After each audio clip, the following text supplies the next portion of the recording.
Hello guys, welcome back to Pragya Vahini. आज हम करेंगे हमारी एक्सरसाइज क्लॉक वाले चैप्टर की। तो कल हमने कौन कौन से क्वेश्चंस कर लिए थे। हम करेंगे एक्सरसाइज के क्वेश्चंस आज के दिन। Convert to 12 hour clock time, ये हमारा पहला क्वेश्चन है। ठीक है, अब देखो हमें क्या करना है, 12 आवर क्लॉक टाइम में इसको कन्वर्ट करना है। जो भी क्वेश्चन आएंगे, जो कि हम कल भी कर चुके हैं वैसे तो ज्यादा कुछ मुझे बताने की जरूरत तो है नहीं। तो दो चार क्वेश्चन कर लेते हैं इसके।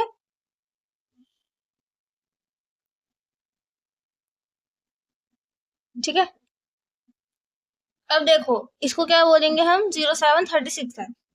हमें इसे क्लॉक 12 आवर क्लॉक टाइम में करना है, यानी कि 12 बजे के बाद ये क्या मतलब ये जो घड़ी होगी क्या बोलेगी, 1 बजे बोलेगी, है ना। अगर 12 आवर क्लॉक है तो 1 बजे बोलेगी ये। तो यहाँ बज के 7:36 हो रहे हैं। अब हमें ये नहीं पता कि ये सुबह के हैं या शाम के हैं। शाम के भी तो हो सकते हैं, ये नहीं पता हमें AM में है या PM में है। इस चीज को कैसे हम वो करेंगे बताओ, किस तरीके से हम इसे आइडेंटिफाई करेंगे कि ये AM है या PM है। इसको सोचना पड़ेगा कि ये AM के हैं या PM के हैं। तो आई थिंक ये AM के होंगे,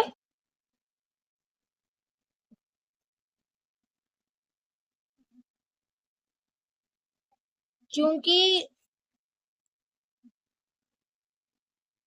वैसे हो तो PM के भी सकते हैं, क्योंकि 24 आवर नहीं है ना।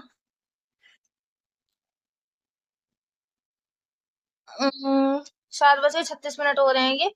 हाँ, क्योंकि ये हमें 24 आवर वाले में दे रखा है, हमें इसे 12 आवर वाले में करना है। ठीक है, ये 24 आवर वाला है, तभी तो हमसे कहिए कि 12 आवर वाले में कन्वर्ट करो। अगर ये ज्यादा होता तो मैं ऐसे बदल सकती थी, लेकिन ये 7:36 इसने इसलिए लिखा है क्योंकि ये सुबह का ही 7 बज रहे होंगे, क्योंकि दोपहर के ये हो नहीं सकते। ठीक है, अगर दोपहर के होते तो ये 7 नहीं लिखा होता, यहाँ पर 12 और 7 कितने होते हैं, 19। ये 19:36 लिखा होता, तो ये सुबह के ही 7 है। ठीक है, इस तरीके से आपको अंदाजा लगाना था इसमें। 22:55 आवर्स। ठीक है, यहाँ पर कैसे करोगे, देखो जैसे कि इसने 22 दे दिया, इसमें से 12 घटाओ, 22 में से 12 घटा देंगे अगर हम, तो कितना बचेगा, यहाँ पर 10 बचेगा। और जो आगे लिखा हुआ है एज इट इज लिख दो, ये आ जाएगा आपका PM में। इस तरीके से करना है। 10 बज रहे हैं, 22, जब हम इसमें से 12 घटा देंगे तो वो डेफिनेट सी बात है PM में ही आएगा, क्योंकि 12 जो है वो बज चुके हैं उसके सुबह के, ये शाम की बात हो रही है, मतलब रात के बज रहे हैं, ये 11 बजने जो वाले हैं, ये रात के बजने वाले हैं। ठीक है, तो इस तरीके से आपको ये क्वेश्चन करने हैं। आई होप आपको समझ में आ गया होगा। ऐसे ही दूसरे वाला जो क्वेश्चन है वो है कन्वर्ट 24 आवर क्लॉक टाइम। तो इसमें लेंगे 11:20, इसको कन्वर्ट करना है 9:30, इसको करना है। ठीक है, अब देखो जब हमें 24 घंटे वाले में करना होता है तो हम क्या करते हैं, 12 प्लस कर देते हैं, इसमें भी 12 प्लस करो। 12 और 11 कितने हो गए, 23। 23:20। ठीक है, AM में ही रहेगा, नहीं AM में क्यों रहेगा, यहाँ आप लिखोगे आवर्स। ठीक है, क्योंकि हम 23:20 लिख रहे हैं ना, तो वो अंडरस्टूड है कि वो PM की बात हो रही है, AM की हो ही नहीं रही, क्योंकि जब वो 23:20 है, 12 बजे तक होता है AM, 12 बजे PM लग जाता है ना। उसके बाद वो सब PM में ही चलेगा जब तक मिडनाइट नहीं हो जाती, यानी कि 00 नहीं बज जाते। 24 को क्या बोलते हैं हम, 00 बोलते हैं, 24 नहीं लिखते। सही है, 9:30, इसमें 12 जोड़ो, 9 और 2 11 की 1, क्या लगी 1, और 1 और 1 हो जाएगा 2, यानी कि 21। 21:30 ये लिखेंगे आवर्स में, यहाँ पर PM नहीं लिखेंगे, क्योंकि ये चीज अंडरस्टूड है, ये भी PM में ही जाएगा, है ना, इसीलिए। समझ गए, इस तरीके से इस चीज को करना था। यहाँ पे PM लिखा हुआ है क्योंकि तभी तो हमने ये लिखा है, क्योंकि अगर यहाँ पर देखो, एक चीज मैं पहले क्लियर कर देती हूँ, अगर ये 11:20 AM है, ठीक है, तो ये 11:20 आर ही रहेगा। इसको आप इसमें 12 नहीं जोड़ सकते, क्योंकि अभी ये जो है AM में है, जब तक ये 12 नहीं बजेंगे PM में नहीं जाएगा, तब तक आप उसमें 12 नहीं जोड़ोगे। समझ गए, जब हमारा दोपहर शुरू होती है उसके बाद 24 वाली जो घड़ी होती है ना, वहां से उसकी दिक्कत अलग हो जाती है 12 आवर वाली क्लॉक से।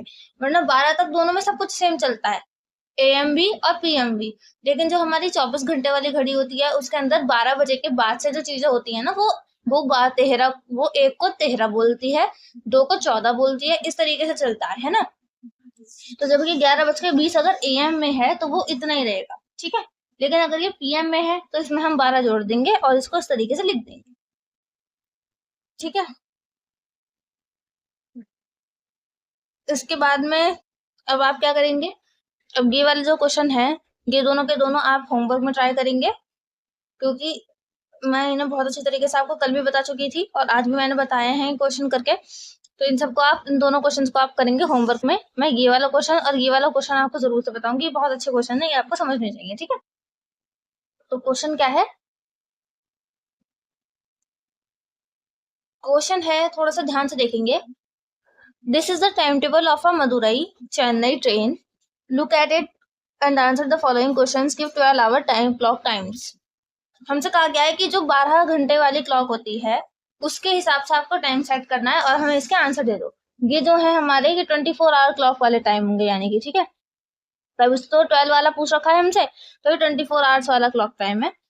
अब क्या पूछा है, at what time does the train start. हमें क्या बता रखा है कि 12, 20 और 45 है। अब देखो ये तो 24 आवर्स के हिसाब से दे रखा है, इसमें से अगर मैं 12 घटा दूं तो मुझे पता चल जाएगा ना कि 12 आवर्स वाला कौन सा होगा। पिछले वीडियो में आपने सब चीजें समझी हैं, इसका बेसिक मैं आपको बहुत अच्छे तरीके से बता चुकी हूँ, है ना। तो इसमें से 12 घटा दो बस, 8 बचेगा, यानी कि 8:45 AM हो रहे होंगे, है ना। अब ये बताओ ये AM हो रहा होगा या PM हो रहा होगा, ये PM हो रहा होगा। तभी तो इसने, क्योंकि 12 आवर्स वाली जो घड़ी होती है उसमें 24 आवर्स वाली में AM जो होते हैं वो सेम होते हैं, बस PM ही अलग हो जाते हैं।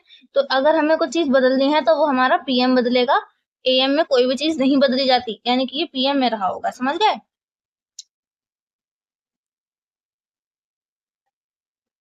और इसने क्या पूछ रखा है, at what time does the train started. जरा ध्यान से देखो, यहाँ पर ए और डी में कितने का डिफरेंस है, केवल 5-5 का डिफरेंस है।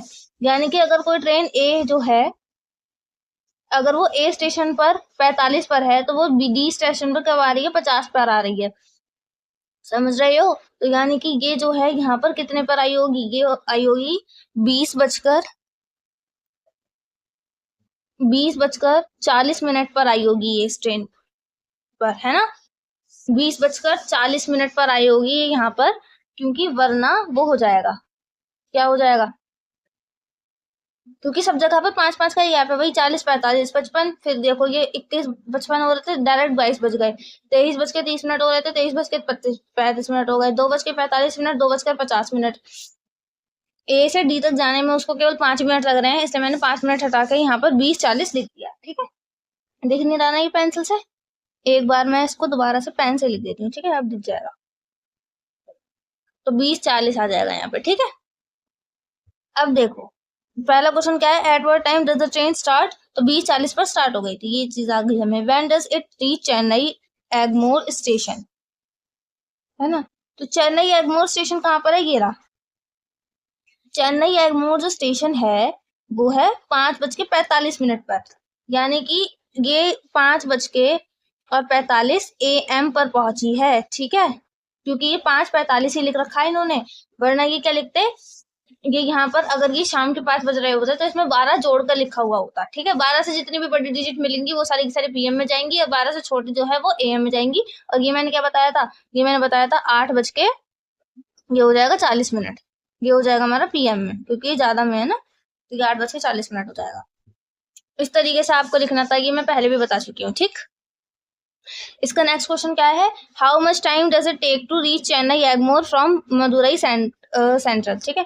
मदुरई सेंट्रल से चेन्नई एगमोर तक पहुंचने में उसने कितना टाइम लिया है। तो यहाँ पर मेरा कितने बज रहे थे, 8:40 PM हो रहे थे, और चेन्नई एगमोर वो कब पहुंची है, देखो 5:45 AM पर वो पहुंची है चेन्नई एगमोर। और 8:40 पर वो कब कहाँ पर थी, मदुरई सेंट्रल पर थी। ठीक है, तो मैं क्या करूंगी, देखो 5:45 पर, ठीक, ये थी हमारी किस पर, चेन्नई एगमोर पर, और मदुरई सेंट्रल पर कब थी, 8:40 पर। तो 8:40 से लगाने शुरू करेंगे। ठीक, देखो 8:50, फिर 9 बजे होंगे यहाँ पर, यानी कि 20 मिनट तो यहाँ हो गए, फिर प्लस 9 से 10 1 घंटा, 10 से 11 2 घंटे, 11 से 12 3 घंटे, 12 से 1 4 घंटे हो गए, 12 से 1 हो गए 4 घंटे। ठीक है, फिर 1 से 2 हो गए 5 घंटे, 2 से 3 हो गए 6, 3 से 4 हो गए 7, और 3 से 4 हो गए थे 7, 4 से 5 हो गए 8 घंटे पूरे। ठीक है, 8 घंटे ये हो गए। उसके बाद हमारे 45 मिनट और हैं, ये मैंने 45 मिनट और जोड़ लिए। अब हमें क्या पता है कि हमारे 60 मिनट जो होते हैं ना, वो होता है 1 घंटे के बराबर। ठीक है, 60 मिनट क्या होता है, 1 घंटा। ये 45 और ये 20 मिलके कितना हो गए, 75, है ना। 75 में से 60 मिनट को अगर मैं 1 घंटा कह दी हूँ, तो 75 में से अगर मैं 60 घटा दूं यानी कि 15 मिनट, तो यहाँ 1 घंटा जोड़ दूंगी इसमें मैं, यानी कि मेरे को क्या क्या मिल जाएगा, यहाँ पर 9 घंटे हुए हैं और प्लस 15 मिनट। उसे कितना टाइम लगा है, 9 घंटे और 15 मिनट का टाइम लगा है। कहाँ से, चेन्नई एगमोर पहुंचने में मदुरई सेंट्रल से। समझ गए, इस तरीके से आपको ये क्वेश्चन करना था। आई होप आपको समझ में आ गया होगा। बहुत अच्छी तरीके से मैंने आपको एक्सप्लेन करने की कोशिश करी है यहाँ पर। सही है, 9 घंटे और 15 मिनट, 9 घंटे 15 मिनट। घंटे को हमने आवर से दर्शाया है और मिनट को एम से दर्शाया है। ठीक है, how long does it hold at Dindigul junction. Halt का क्या मतलब होता है, रुकना। कितने टाइम तक वो रुकी है दिंडीगुल जंक्शन पर, तो वो रुकी है केवल 5 मिनट, है कि नहीं। घेरा दिंडीगुल जंक्शन पर कब कितने देर तक रुकी है, 5 मिनट रुकी और फिर चल दी। ये इसका अराइविंग टाइम है और ये इसका चलने का टाइम है। ठीक है, आके रुकी और फिर इतने बजे चल दी, इस तरीके से। ठीक है, तो 5 मिनट रुकी है हर एक स्टेशन पर। हॉल्ट का मतलब होता है रुकना। ठीक है, अब इसी तरीके से हमारा एक और क्वेश्चन है ऊपर वाला। ये क्वेश्चन आज का लास्ट क्वेश्चन रहेगा, इसके बाद आपकी छुट्टी। ठीक, अब देखो यहाँ पर भी 5-5 मिनट का ही है, यानी कि हॉल्ट कितना कर रही है, रुकने का कितना टाइम ले रही है, 5 मिनट। तो इसमें से मैंने 5 घटा दिया, 20-25। ठीक, ओहो, अभी इसी साल 20-25 हो गया यहाँ पे मेरा। ध्यान से देखो कि मुझे क्या करना है, यहाँ पर 12 आवर क्लॉक के हिसाब से बताना है, डज द ट्रेन स्टार्टेड, कि जो गाड़ी है वो शुरू कितने बजे हुई थी, है ना। तो मेरे को बताना है कि गाड़ी शुरू कितने बजे हुई थी, यानी कि चली कितने बजे थी। चली थी मेरी ये 8:25 पर। कैसे पता चला मुझे, ये दे रखा है मुझे 24 आवर्स में, मुझे 12 क्लॉक में बनाना है, तो 8:25 और ये जो है कि 12 से ज्यादा था, तो मैं यहाँ पे बिना सोचे समझे लगा दूंगी पीएम। ठीक है, क्योंकि पीएम ही अलग होते हैं, इससे एएम जो है दोनों में सेम रहते हैं। ठीक, how long does it hold at town A town पर कितनी देर रुकी है, 5 मिनट। लिख दो 5 मिनट ओनली। ठीक है, 20-30 आवर्स, तो 20 में से हमने 12 घटा दिया, यानी कि कितना बचा, 8, और 30 मिनट का 30 मिनट आ गया, ये है पीएम। ठीक, ये इसके आंसर दे रखे हैं। The train arrives at town A at 22:50, यानी कि 22:50 पर आई, and departs leaves at 22:55 hours, so it halts for 5 minute at town A, यानी कि 5 मिनट रुकी केवल टाउन ए पर। ठीक है, इसमें से इन्होंने घटा के भी दिखा रखा है कि 5 मिनट कैसा आएगा। तो मैंने आपको ये वाली चीजें खुद भी बता दी और इसके अंदर आंसर दिखा भी दिए हैं। इस तरीके से आपको क्वेश्चन करने था। आई होप आपको समझ में आ गया होगा किस तरीके से आपको क्वेश्चन अटेम्प्ट करने हैं। और ये एक्सरसाइज आज से दिन पूरी हो गई है। कल के दिन हम क्या करेंगे, एडिंग और सब्ट्रैक्टिंग सीखेंगे, टाइम की एक्चुअल में कैसे होती है। ये तो हमने केवल मन मन में कर लिया है, लेकिन एक मतलब जैसे कि जब हमें नंबर्स याद हुए थे, काउंटिंग जब याद हुई थी, सबसे पहली चीज हमें क्या सिखाई जाती है, एडिंग और सब्ट्रैक्शन सिखाया जाता है। उसके बाद मल्टीप्लाई और डिवाइड सिखाया जाता है। इसी तरीके से हम क्या करेंगे, एडिंग और सब्ट्रैक्टिंग सीखेंगे कि किस तरीके से हम टाइम को जोड़ते हैं और घटाते हैं। ठीक है, एक अलग मेथड होता है टाइम को जोड़ने और घटाने का भी। होता तो सिंपल सा ही है, लेकिन बस बेसिक पता होना चाहिए, उसके बाद ही आप कुछ कर सकते हो, है ना। उसके बाद टाइम देखना भी सीखेंगे, किस तरीके से देखा जाता है।